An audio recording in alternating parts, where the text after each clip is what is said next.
Welcome to Spooky Stories. I'm Milo, your guide through the chilling and the unknown. Here, we dive into terrifying tales that will keep you on the edge of your seat. Join our community of thrill seekers, and let's explore the darkness together. Are you ready to be scared? 1. I met Carlos on a breezy autumn evening. His profile on Tinder showed a charming smile, a love for outdoor adventures, and a penchant for deep conversations. Our chat flowed effortlessly, his words like a warm embrace. When we finally decided to meet, I was excited but cautious. We met at a quaint coffee shop downtown, where the aroma of freshly brewed coffee mingled with the hum of quiet conversations. Carlos was every bit as charming in person as he had been online.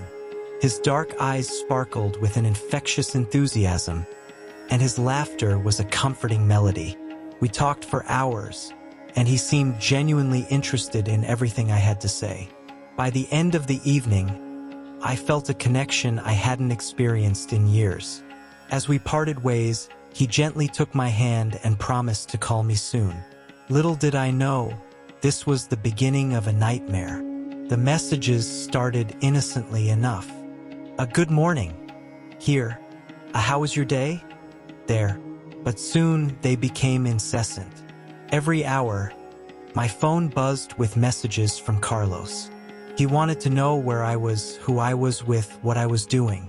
At first, I brushed it off as enthusiasm, but it quickly escalated. He began showing up at places I frequented, the gym, my favorite cafe, even outside my office. My unease grew into fear. I confronted Carlos, asking him to respect my space, but he brushed off my concerns with a smile that no longer felt warm. "I just care about you," he said, his eyes glinting with an intensity that sent shivers down my spine.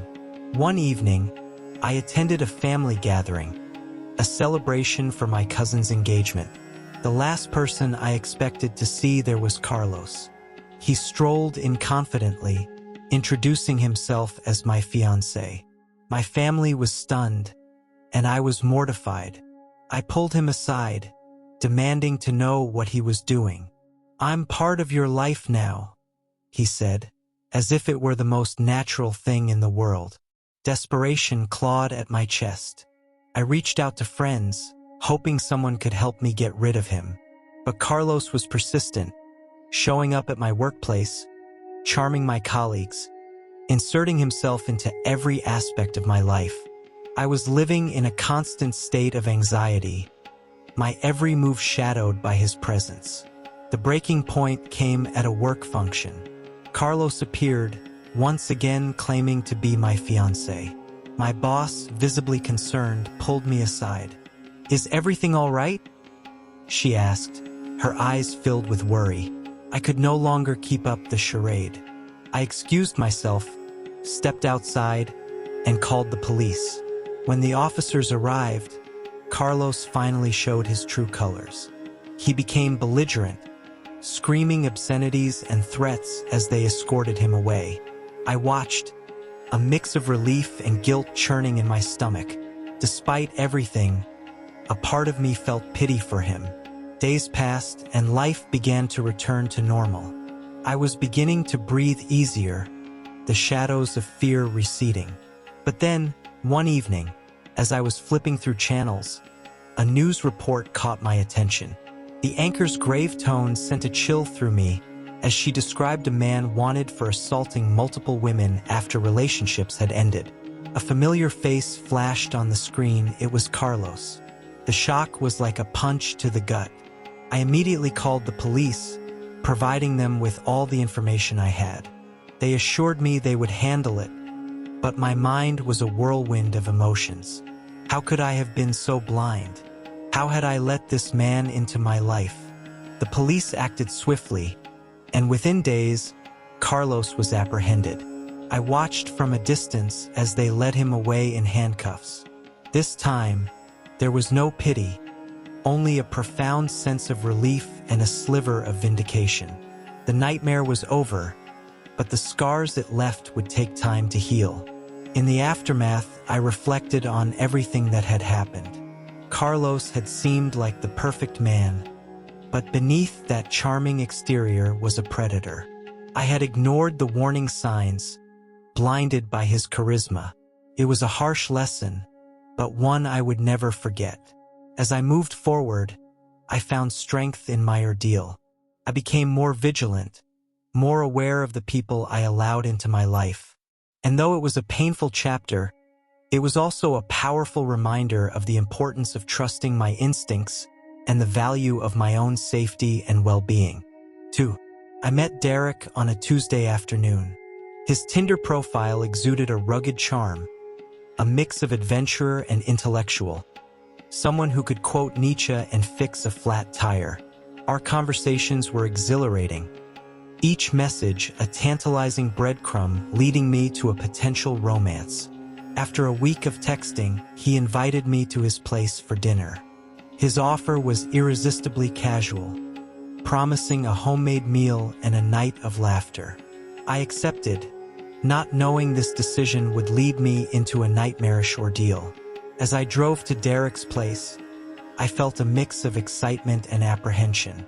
The route took me to a remote part of town, far from the bustling city lights. His directions led me down a narrow, winding road, flanked by dense woods. When I finally arrived, my heart sank. The house stood alone, a decrepit relic of better days. The windows were dark, and the overgrown yard whispered of long neglect. I hesitated, my instincts screaming to turn back. But then Derek emerged from the shadows, his smile warm and disarming. "I know it looks rough," he laughed, "but it's got character. Come on in. I promise it's nicer inside." Against my better judgment, I followed him.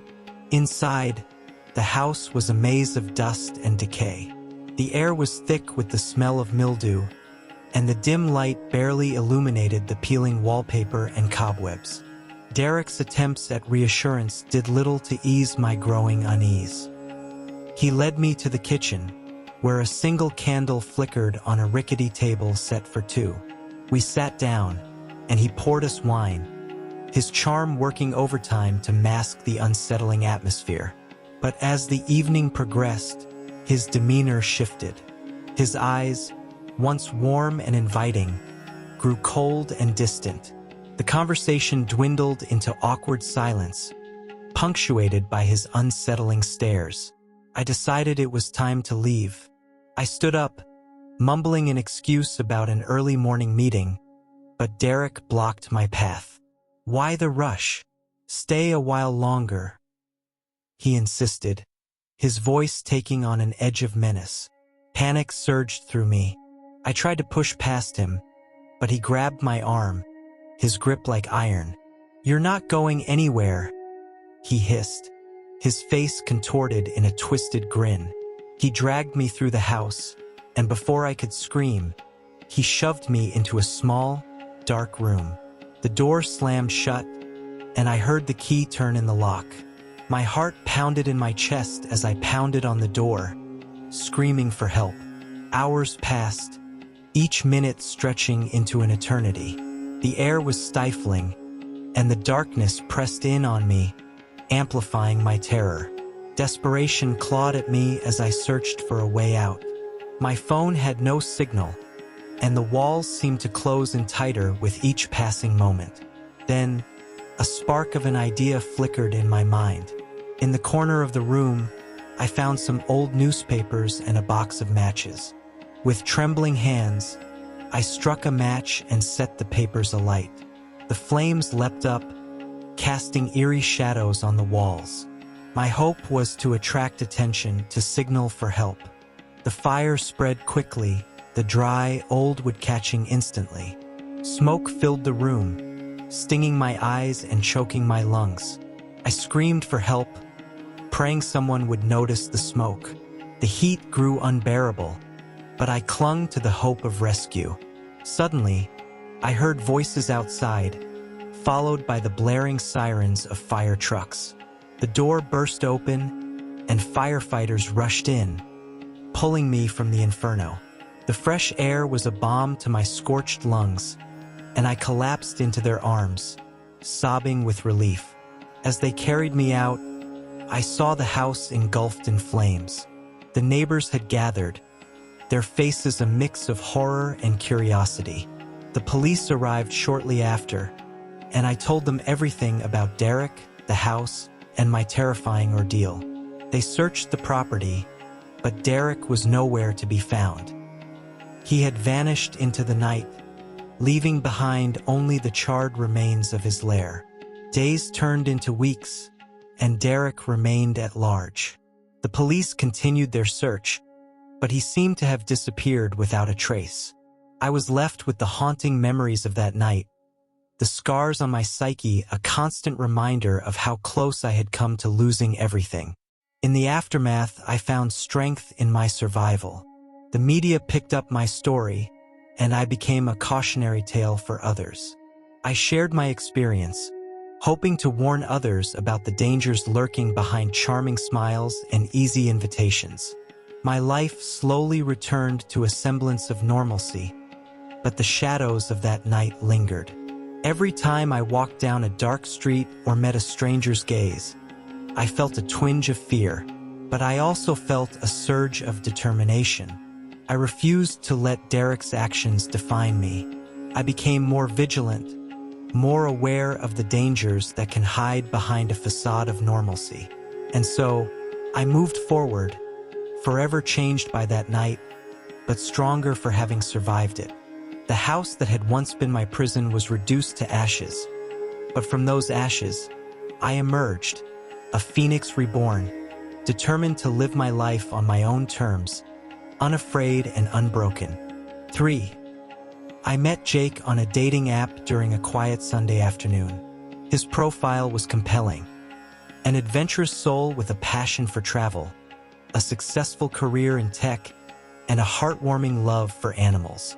His pictures showcased him hiking in the Rockies, sipping coffee in quaint European cafes, and cuddling his golden retriever.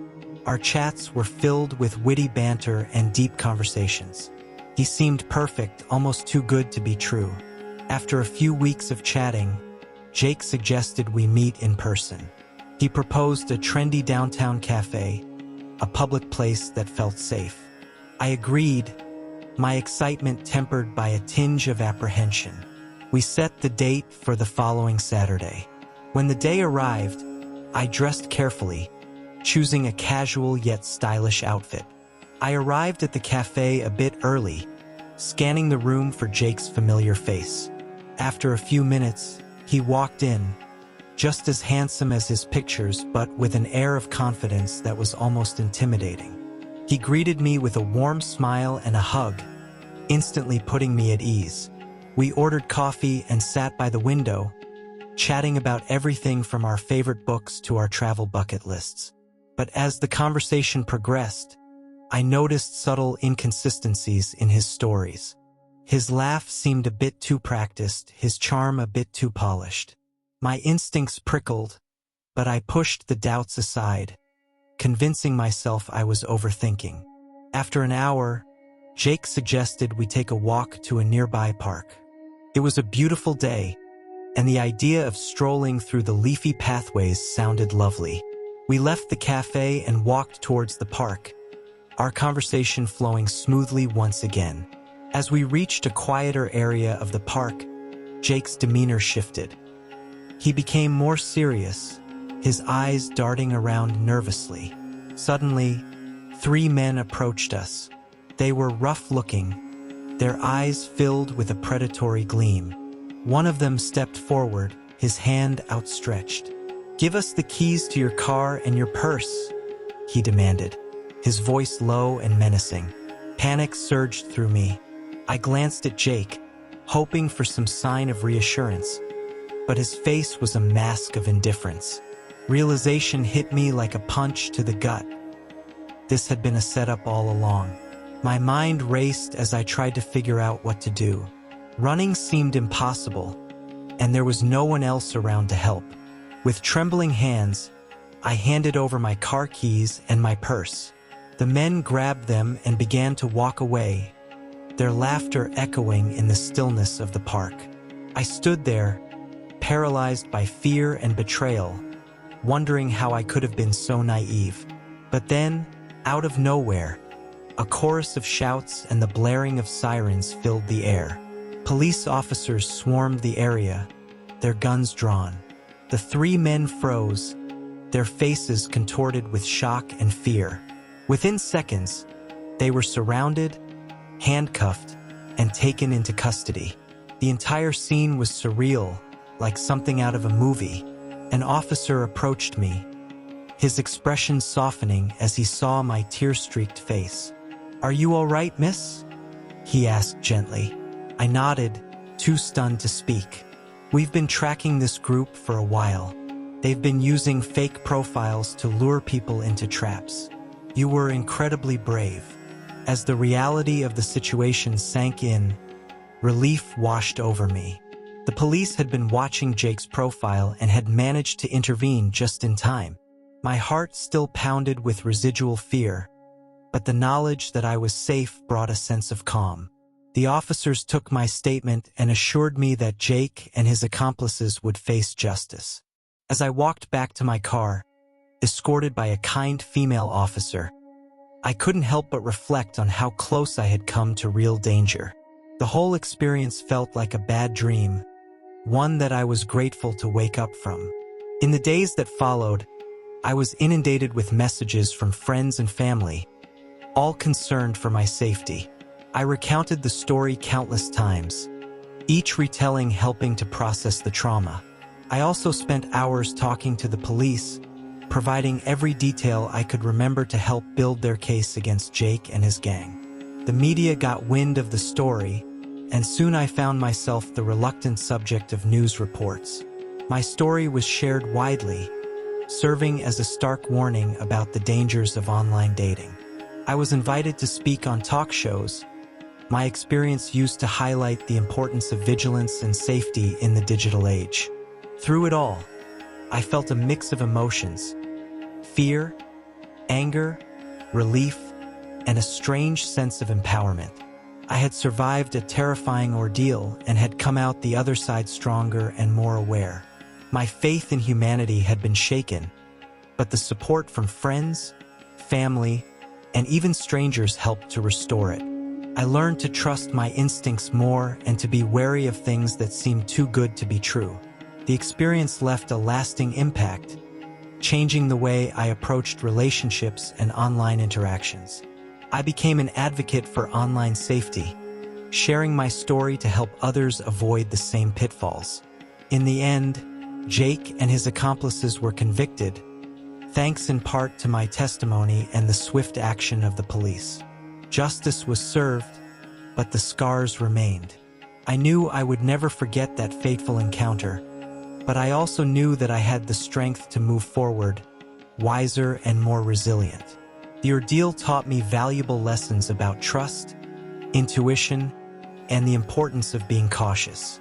It was a harrowing experience, but one that ultimately made me stronger.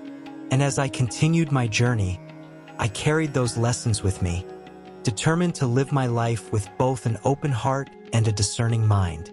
Meet Sarah. Like many of us, she used to dread bedtime, hours spent tossing and turning, waking up groggy and irritable, and worst of all, her relentless snoring that not only disturbed her sleep, but her partner's as well. Desperate for a solution, Sarah tried everything. New mattresses, white noise machines, even sleeping pills. Nothing worked until she discovered our breathing for sleep routine. One particularly frustrating night, Sarah stumbled upon an article about the power of breathing to improve sleep. Skeptical but willing to try anything, she read about our breathing for sleep routine, a simple, scientifically backed method designed to clear sinuses, enhance breathing, and eliminate oxygen blockades. It promised to guide users through a simple breathing routine for the best sleep of their lives. Intrigued, she decided to give it a shot. As she began the routine, Sarah immediately felt her sinuses clear. She followed the step-by-step guide, learning how to breathe deeply and correctly.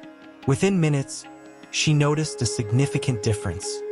Her breathing was smoother, more relaxed. That night, she fell asleep faster than she had in years and, incredibly, stayed asleep all night. One of the most astonishing benefits was the end of her snoring. The routine included a simple breathing hack that stopped her snoring in minutes. Sarah learned that her habit of mouth breathing was activating her survival mode, preventing her from achieving truly restful sleep. By switching to nasal breathing, she deactivated this mode and allowed her body to fully relax. The next morning, Sarah woke up feeling refreshed and rejuvenated. She couldn't remember the last time she felt so well rested. Her partner noticed the difference too. No more middle-of-the-night disruptions from her snoring. The transformation was remarkable, and Sarah knew she had found something special. Sarah's story is not unique. Many others have discovered the life-changing benefits of our breathing for sleep routine. Imagine falling asleep quickly, sleeping soundly through the night, and waking up feeling fully rested. No more snoring, no more grogginess, just deep, restorative sleep. Are you ready to transform your sleep like Sarah did? Our breathing for sleep routine is easy to follow and starts working immediately. Clear your sinuses, enhance your breathing, and remove oxygen blockades with our guided routine. Say goodbye to snoring and hello to the best sleep of your life. Don't spend another night tossing and turning. Experience the power of proper breathing and reclaim your nights. Try our breathing for sleep routine tonight and wake up to a new, refreshed you. Because everyone deserves the gift of deep, restful sleep.